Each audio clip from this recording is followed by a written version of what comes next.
Bonjour, je suis Valérie Comte, spécialiste en développement personnel. Aujourd'hui, je vais partager avec vous ma méthode pour gérer les émotions afin de développer une stabilité intérieure, renforcer votre estime personnelle, gagner en sérénité afin d'obtenir une nouvelle crédibilité auprès de vos amis, de votre famille et de vos collègues. Si vous vous trouvez trop sensible, trop émotif ou trop émotive, voire peut-être même hypersensible, vous avez du mal à encaisser les coups de la vie, vous craquez face aux situations stressantes comme faire un choix, avoir un entretien ou passer un examen. Affirmer votre point de vue peut devenir le véritable parcours du combattant et à la moindre contrariété, vous vous transformez en flaque d'eau. Eh bien, vous savez quoi? Vous n'êtes pas très loin de ce que j'étais il y a une quinzaine d'années. Et c'est assez logique d'en arriver là quand on y pense. Et oui, il y a au moins 5 raisons à cela. La première est que notre culture, et surtout l'éducation que nous avons reçue, nous apprend à avoir peur de nos émotions, à les boycotter ou pire les ignorer. Et bien que chaque enfant soit différent et que les émotions vécues ne sont pas les mêmes, ce principe de peur, de boycott ou d'ignorance se met en place dès votre plus jeune âge. N'avez-vous jamais entendu ces petites phrases du style ⁇ Sois fort mon fils, les hommes ne doivent pas pleurer ⁇ ou encore ⁇ Ne crie pas chérie, une femme bien ne se met pas en colère ⁇ Ces expressions du langage traduisent parfaitement les croyances culturelles qui engendrent peur, boycott et ignorance de nos émotions. Et qu'en est-il d'ignorer nos émotions? Eh bien, avez-vous déjà essayé d'ignorer un nourrisson qui veut manger? Ou encore un client en colère qui veut se faire rembourser? Ou alors votre conjoint qui a très envie de regarder le match de foot? Ok, celle-ci, elle est un peu cliché, mais elle est très drôle. Il n'empêche que, peu importe la situation, le type d'émotion ignorée, le résultat est une augmentation de cette émotion et malheureusement à la longue, un malaise personnel et social. La deuxième raison est de l'ordre de la connaissance et de l'apprentissage. Nos émotions sont au cœur du fonctionnement de notre cerveau. Et bien que la programmation neurolinguistique et les neurosciences expliquent leur utilité et leur fonction depuis les années 70, personne dans notre vie ne nous transmet cette connaissance, ni ne nous apprend à l'utiliser. Nous ne pouvons pas en vouloir à nos parents, ils n'ont pas appris.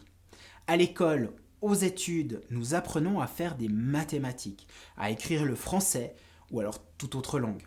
Au sport, nous apprenons des techniques pour lancer un ballon, pour tenir les anneaux, pour sauter en longueur, mais à aucun moment nous apprenons les méthodes pour utiliser nos émotions, pour utiliser notre propre cerveau.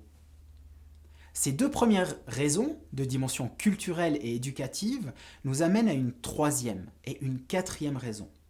La troisième raison est que nous faisons une erreur fondamentale lorsque nous parlons d'émotions.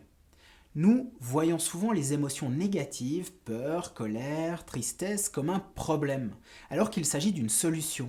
En réalité, nos émotions sont des messages qui viennent nous informer que l'un de nos besoins n'est pas satisfait. Par exemple, la tristesse nous indique que nous vivons une perte de lien, que quelque chose d'important n'est pas ou n'est plus présent. Considérer et traiter les émotions comme des problèmes est donc une erreur à corriger rapidement. La quatrième raison est que nous avons développé de mauvais automatismes. Depuis l'enfance, nous développons des automatismes mentaux et comportementaux. Nous faisons des apprentissages que nous généralisons et qui deviennent des automatismes. Par exemple, vous avez appris à monter et descendre les escaliers. Vous avez appris à ouvrir ou fermer une porte. Vous avez appris à conduire une voiture. Ce sont toutes des choses qu'il a fallu apprendre un jour et qui sont devenues des automatismes. Eh bien, mentalement, c'est pareil. Nous avons des façons mentales d'agir ou de réagir à ce qui nous arrive. Vous savez, par exemple, il y a des couples qui se mettent en conflit tous les soirs, qui aimeraient vraiment arrêter, mais cela recommence.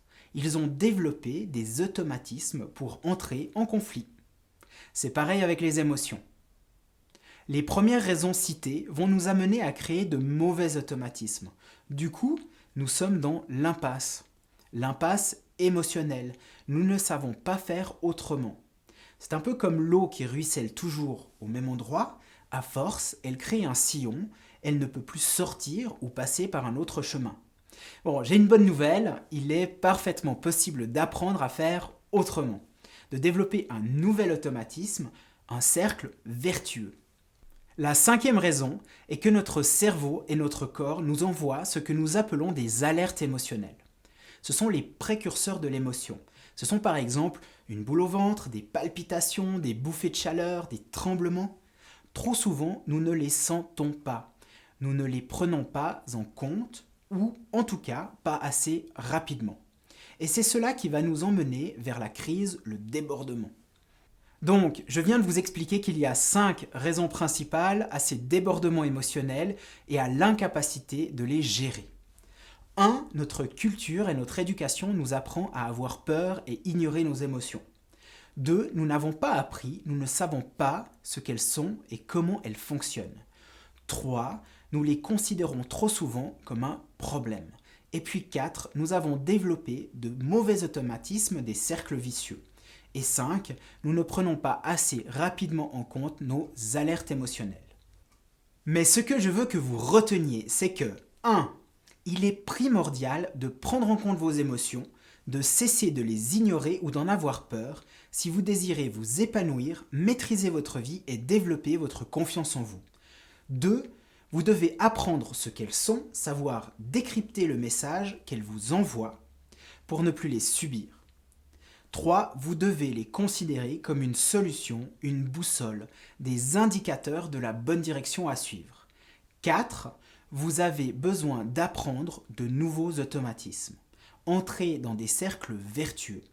Et puis 5. Vous avez besoin d'affiner vos perceptions aux alertes émotionnelles que vous recevez pour anticiper l'émotion, diminuer les crises et vivre plus sereinement en accord avec vous-même. Cela fait maintenant 10 ans que je donne des formations en développement personnel. Après avoir fait mon propre chemin pour apprendre à gérer mes émotions, j'accompagne chaque année des centaines de personnes dans leur développement personnel et la gestion de leurs émotions. Ces personnes investissent entre 4 500 et 15 000 francs par année pour y participer. Je vous donne accès aujourd'hui à cette connaissance et ces outils à un tarif imbattable. Vous savez, la plupart du temps, à la fin de mes formations, les participants me disent « Mais pourquoi j'ai pas fait ça plus tôt dans ma vie ? J'aurais gagné du temps, j'aurais gagné de l'énergie, j'aurais eu moins de souffrances, de conflits, je n'aurais sûrement pas suivi le même chemin, j'aurais fait des choix qui m'auraient rendu plus heureux, plus heureuse. » Perso, moi ce que j'aime bien, c'est résumer ces quelques mots en disant « Chaque journée qui passe sans que je puisse la vivre comme je le désire profondément est juste une journée perdue. » Alors, ce que je vais partager avec vous dans cette formation en ligne est un condensé, une pépite de tout ce que j'ai à vous offrir en matière de gestion émotionnelle. C'est l'essentiel de mon expérience, de mes connaissances, des outils que j'ai acquis, développés et affinés pour gérer les émotions. Dans cette formation ludique, je vous accompagne pas à pas, avec des explications précises, des exemples concrets, des exercices simples et progressifs pour développer vos propres automatismes de gestion émotionnelle afin de mettre en place une stabilité intérieure, renforcer votre estime personnelle, gagner en sérénité et obtenir une nouvelle crédibilité auprès de vos amis, votre famille et vos collègues. Et même si vous n'y connaissez rien et si vous pensez que ce que vous vivez est plus fort que vous, je sais que vous pouvez le faire, simplement parce que ma méthode est justement faite pour cela. Pour accéder à ma formation, il vous suffit de cliquer sur le bouton « S'inscrire » qui est juste ici en dessous. Vous recevrez immédiatement le premier chapitre de votre formation.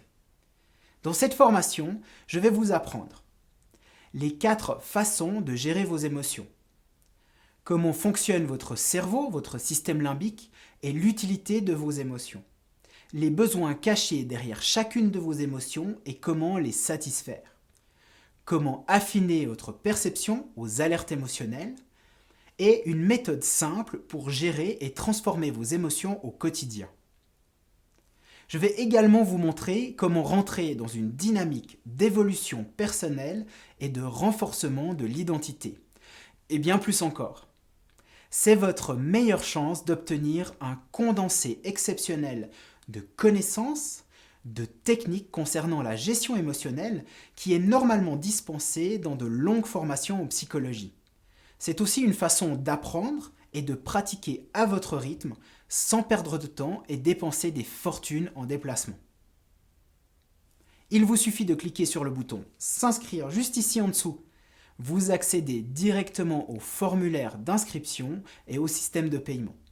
Une fois l'enregistrement confirmé, vous recevez immédiatement par email le lien d'accès au premier chapitre de votre formation en vidéo.